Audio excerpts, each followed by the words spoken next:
예, 성일종 의원입니다. 후보자님, 장관 지명되신 거 축하드리고요.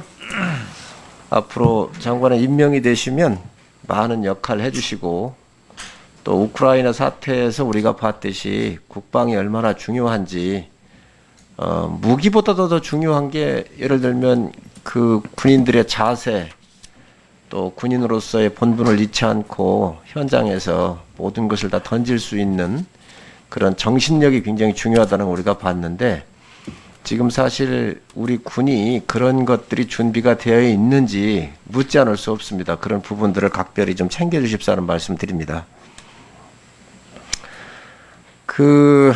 북한이 며칠 전에 열병식을 하면서 김정은이가 상당히 우려되는 이야기를 하나 했습니다.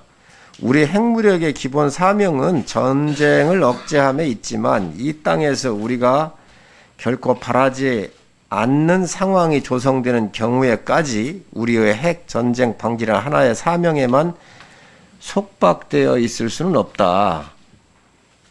자위권만 아니라 공격도 하겠다는 이야기거든요. 이 내용 알고 계시죠? 네, 알고 있습니다.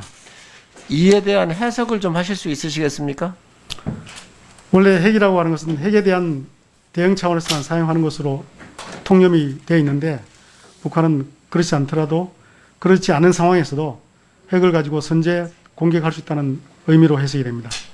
이게 이 핵을 사용한다면 어느 쪽에 주로 북한이 사용할 거라고 생각을 하십니까? 우리 남한도 대상이 된다고 봅니다. 지금 그래서 질문을 드리는 건데, 핵이라고 하는 게 절대 무기가 돼서 우리가 대응 능력이 없거든요. 그러니 이에 대한 장관 후보자로서 어떤 고민이나 대책을 갖고 있습니까? 지금 당장은 우리가 북한 핵에 대해서 대응할 수 있는 능력이 부족하기 때문에, 그래서 미국의 확장 억제 전략을 최대한 활용하는 것이 필요합니다.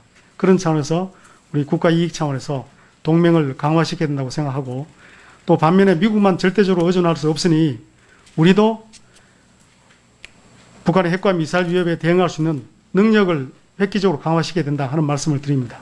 특히 그것이 삼축 체계인데, 특히 4차 산업혁명 기술과 연계시킨다면은 비록 핵은 아니지만은 비핵 무기이지만은 첨단 무기를 개발함으로써 억제력을 높이고 유사시에 대응할 수 있는 능력을 강화시켜 나가야 된다고 생각합니다.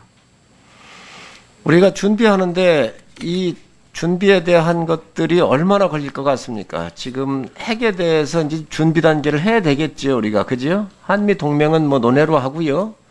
우리가 그의 삼축 체계를 비롯한 우리 나름대로의 무기나 이런 것들에 대한 준비를 해야 될 텐데, 그에 대한 시간이 얼마 정도로 예상을 하십니까?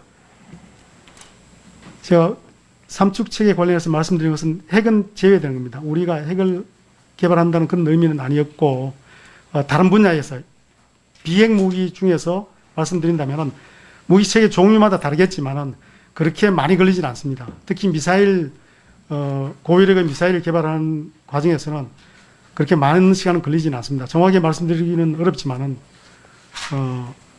큰 어려움은 없다고 보시면 될 것 같습니다.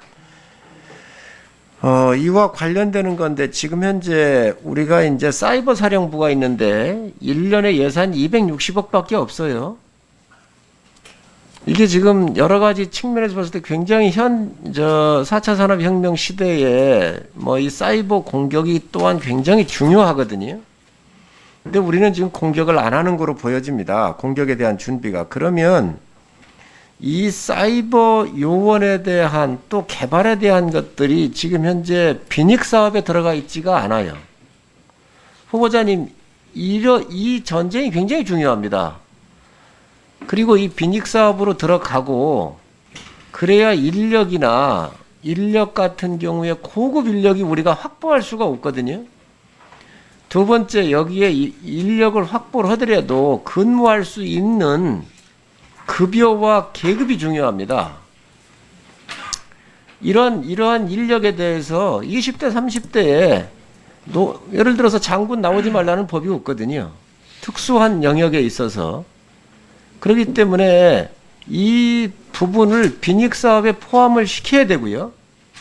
두 번째로 인력에 대한 예산과 계급에 대해서 국가가 획기적으로 변화를 주지 않으면 안 돼요. 이에 대해서 고민하신 적 있으십니까?